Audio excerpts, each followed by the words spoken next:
नमस्कार, Hindi learning channel पर आपका स्वागत है। आज अश्मा महाजन आपकी अध्यापिका हिंदी लर्निंग चैनल पर लेकर आई है क्लास 9 हिंदी कोर्स से 2024-25 पीरियोडिक टेस्ट 1। जी हाँ, प्रथम यूनिट टेस्ट का सैंपल पेपर आपके सामने है। जल्दी से सामान्य निर्देश पढ़ते हुए हम प्रश्न पत्र को सॉल्व करेंगे। सामान्य निर्देश में इस प्रश्न पत्र में 4 खंड है, क्योंकि इस बार हमारा ब्लूप्रिंट जो है वो बदल गया है। पेपर का पैटर्न जो है वो एमसीक्यू नहीं रह गया है। तो 4 खंड हैं, क, ख, ग और घ। सभी खंडों के प्रश्नों के उत्तर देना अनिवार्य है। यथासंभव प्रत्येक खंड के प्रश्नों के उत्तर क्रम से लिखिए। 1 अंक के प्रश्नों का उत्तर लगभग 15 से 20 शब्दों में और 2 अंक के प्रश्नों का उत्तर 25 से 30 शब्दों में लिखिए। अगर आपके सिलेबस में 2 चैप्टर आ रहे हैं, एक है गद्य का और एक है पद्य का, राइट, और व्यवहारिक व्याकरण यानी कि व्याकरण का भी एक चैप्टर है, और फिर उधर से आपका लेखन कौशल यानी कि एक अनुच्छेद है, एक पत्र है। तो उसके अकॉर्डिंग जो प्रश्न पत्र है वो ये है।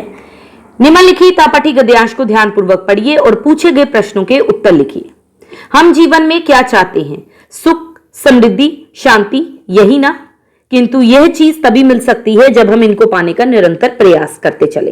यदि हम व्यायाम के लिए, चिंतन के लिए, अध्ययन के लिए समय नहीं निकाल पाएंगे तो हमारा तन मन कैसे स्वस्थ और सबल बन सकेगा?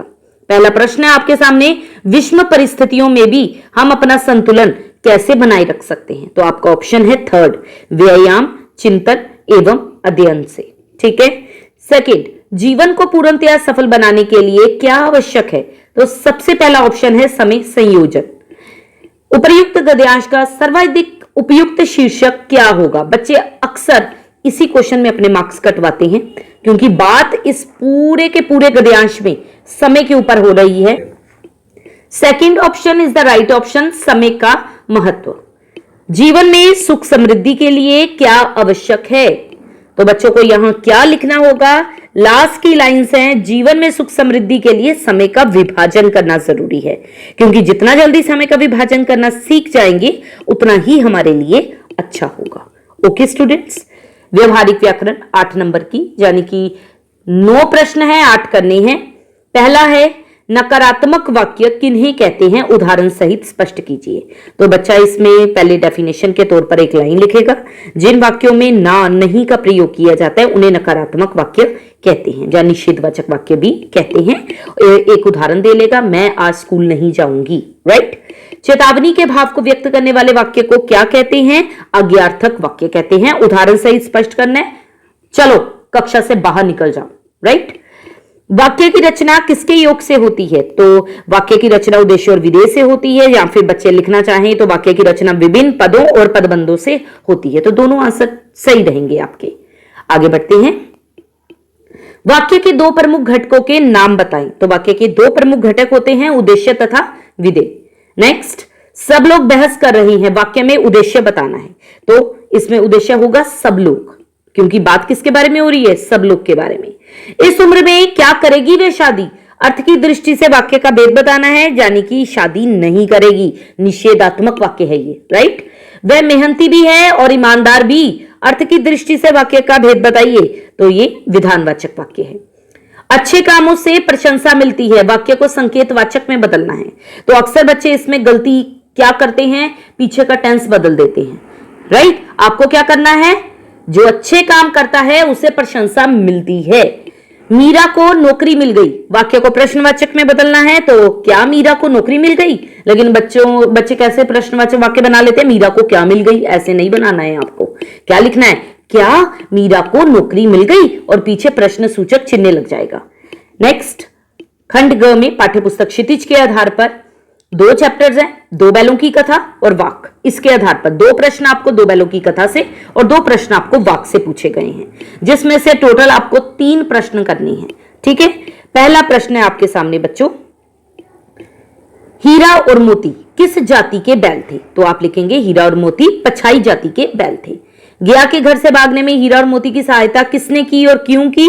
भैरव की बेटी ने की। अक्सर बच्चे भैरव की बेटी को गया की बेटी लिखाते हैं, वो रोंग होता है। ओके, बेटी किसकी थी? अगर चैप्टर को ध्यान से नहीं पढ़ा है तो लिंक इस वीडियो के डिस्क्रिप्शन में है। 2 बैलों की कथा चैप्टर को ध्यानपूर्वक सुनिए, समझिए और फिर आंसर कीजिए। नेक्स्ट, 2 बैलों की कथा में लेखक ने भारतीयों की कौन कौन सी विशेषताओं का उल्लेख किया है? तो आप बताएंगे कि भारतीय मदिरा का सेवन नहीं करते, बुरे समय के लिए धन बचा कर रखते हैं, जी तोड़ मेहनत करते हैं, किसी से लड़ाई झगड़ा नहीं करते हैं, किसी की बुरी बातें सुनकर भी कुछ नहीं कहते हैं। नेक्स्ट, कवित्री का दिन व्यर्थ ही किस प्रकार बीत गया? तो आप लिखेंगे, कवित्री कमजोर सांसों रूपी रस्सी से क्या खींच रही है? जीवन रूपी नाव को भवसागर से पार ले जाना चाहती है, लेकिन शरीर रूपी कच्चे बर्तन से जीवन रूपी जल जो है वो टपकता जा रहा है, जिससे उसके प्रयास जो हैं वो विफल होते जा रहे हैं। यानी कि ईश्वर को पाने का प्रयास तो उन्होंने किया, लेकिन वो ईश्वर को पा नहीं सकी। वाक का शाब्दिक अर्थ क्या है? तो वाक वाणी को कहते हैं। कवित्री ने अपने वाकों के माध्यम से क्या संदेश दिया?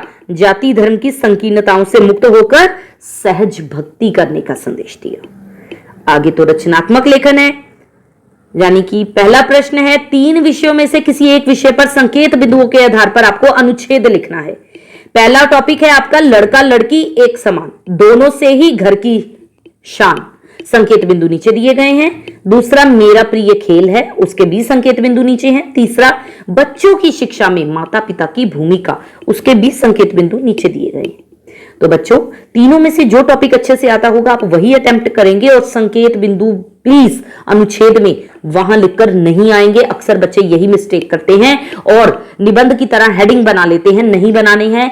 एक ही पैराग्राफ में 120 शब्दों में अनुच्छेद लिखना है और कोई भी संकेत बिंदु अंदर नहीं लिखना है, वो सिर्फ अपने दिमाग में रखिए और वाक्य बनाते चले जाइए। ओके, नेक्स्ट, औपचारिक पत्र 2 पूछे गए हैं, उनमें से एक करना है आपको। आप विभू विभूति हैं, आपके इलाके से स्कूटर चोरी होने की शिकायत करते हुए थानाध्यक्ष को 100 शब्दों में पत्र लिखना है। आपका नाम राज और रजनी है, आप सचदेवा मिलेनियम स्कूल शास्त्रीपुरम आगरा में कक्षा 9वीं के छात्र हैं या छात्रा हैं।